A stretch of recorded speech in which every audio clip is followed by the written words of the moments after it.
Hello guys, you are watching German Gyan. My name is Nidhi Jain and guys, today we are up with a new video. As you all know, today is Wednesday, so we are up with a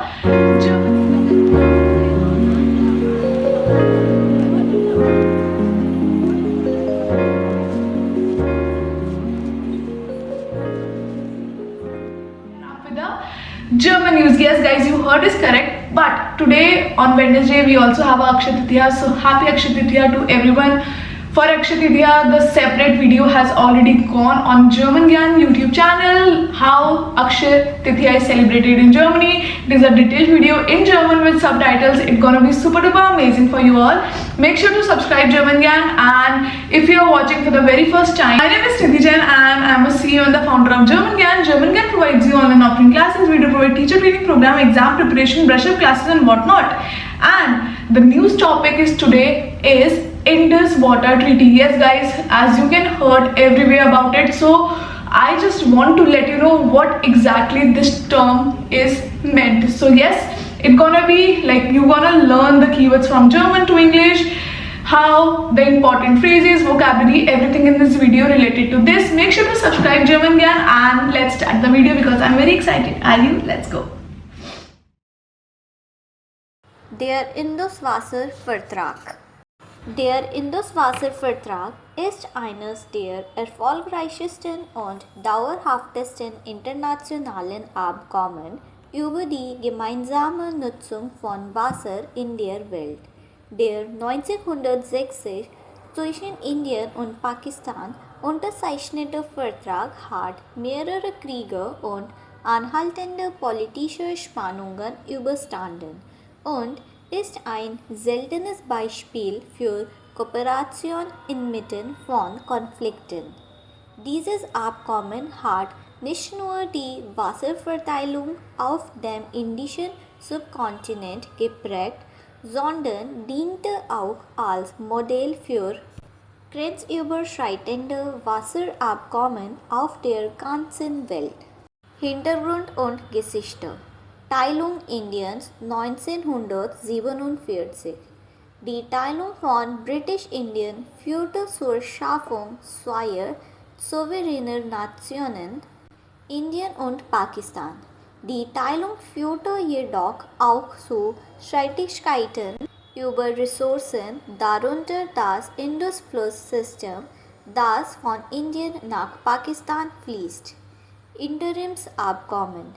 Zunächst erlaubte ein vorübergehendes Stillhalteabkommen und dann eine Arbeitsvereinbarung Pakistan, Wasser aus den Flüssen zu nutzen, aber es kam schnell zu Streitigkeiten.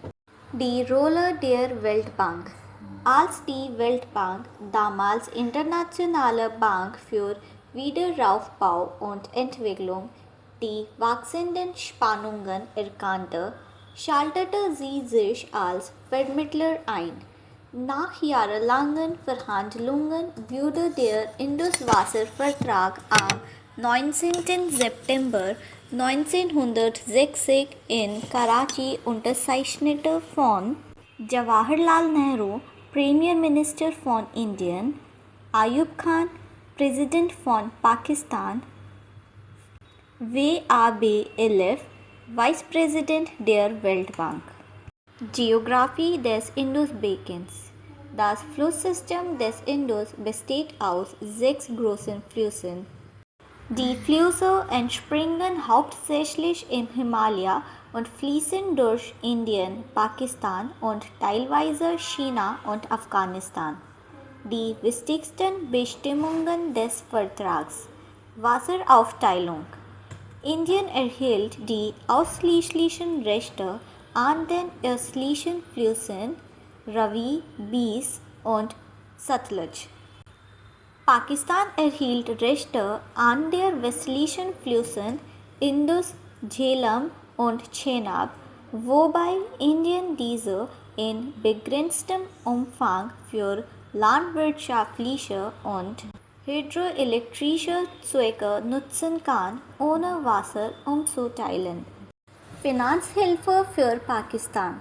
Indien zahlte rund 62 Millionen Pfund an Pakistan den Bau von Kanälen und Speicherinfrastrukturen zu unterstützen und so den Wasserverlust aus den östlichen Flüssen auszugleichen. Ständige Indus-Kommission. Ein bilaterales Gremium wurde eingerichtet, um Daten und Informationen auszutauschen, jährliche Treffen abzuhalten, kleinere Streitigkeiten zu lösen. Mechanismus zur Beilegung von Streitigkeiten. Mehrstufiger Ansatz. Bilateraler Dialog durch die Kommission. Von der Weltbank ernannter neutraler Experte. Schiedsgericht in Extremfällen. Warum ist sie so wichtig? Dauerhaftigkeit. Die Binnenschifffahrt hat Kriege, zahlreiche Scharmützel und diplomatische Pannen überstanden. Sie wird oft als Modell der Zusammenarbeit im Angesicht politischer Feindseligkeit abzeichnet. Globale Bedeutung. Verwendung als Fallstudie für internationales Wasserrecht und Konfliktlösung wird bei anderen Verhandlungen über die gemeinsame Nutzung von Wasser in Afrika, dem Nahen Osten und Zentralasien herangezogen. Herausforderungen und Kontroversen. Erste. Wasserkraftprojekte Indiens. Indien hat mehrere Laufwasserkraftprojekte, zum Beispiel Baglihar und Kishanganga, an westlichen Flüssen gebaut oder geplant, was zu Einwänden Pakistans führte. Forderung nach einer Vertragsüberprüfung.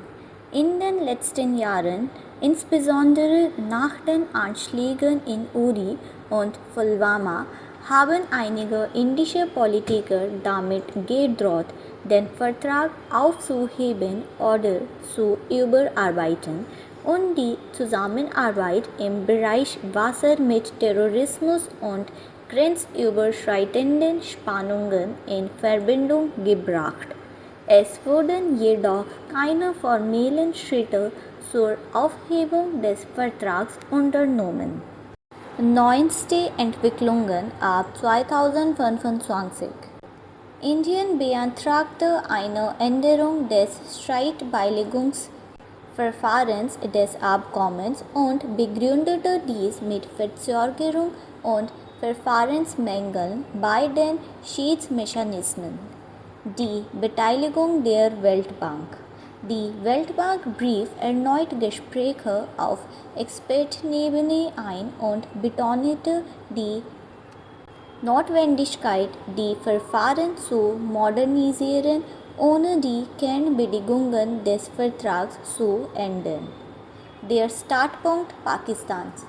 Pakistan besteht auf der Beibehaltung der ursprünglichen Struktur und verweist auf seine starke Abhängigkeit von Induswasser für die Landwirtschaft und den Trinkwasserbedarf.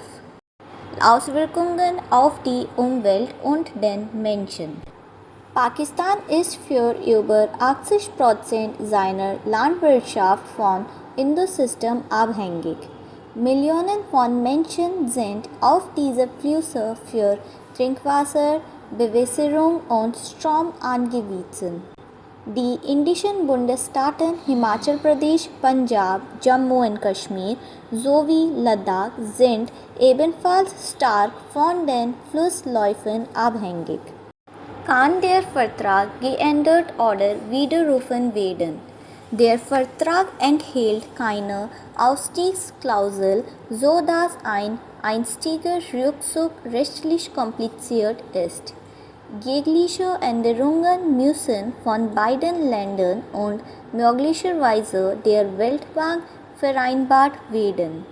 Nach internationalem Recht, zum Beispiel dem Wiener Übereinkommen über Verträge, können Verträge jedoch überdacht werden, wenn außergewöhnliche Umstände eintreten. Schlussfolgerung. Der Induswasservertrag ist mehr als nur ein Abkommen zur Wasseraufteilung. Er ist ein Symbol dafür, was möglich ist, wenn Pragmatismus über Politik siegt. In einer Zeit, die von zunehmender Wasserknappheit und klimatischen Unwägbarkeiten geprägt ist, bietet der Vertrag weiterhin wertvolle Lektionen in Sachen Zusammenarbeit, Voraussicht und gegenseitigem Überleben. So guys, how was this news? I hope you're practicing all the 3 modules with this German news concept. We'll catch you in the next one. Till then, keep learning German. The German gang. Take care.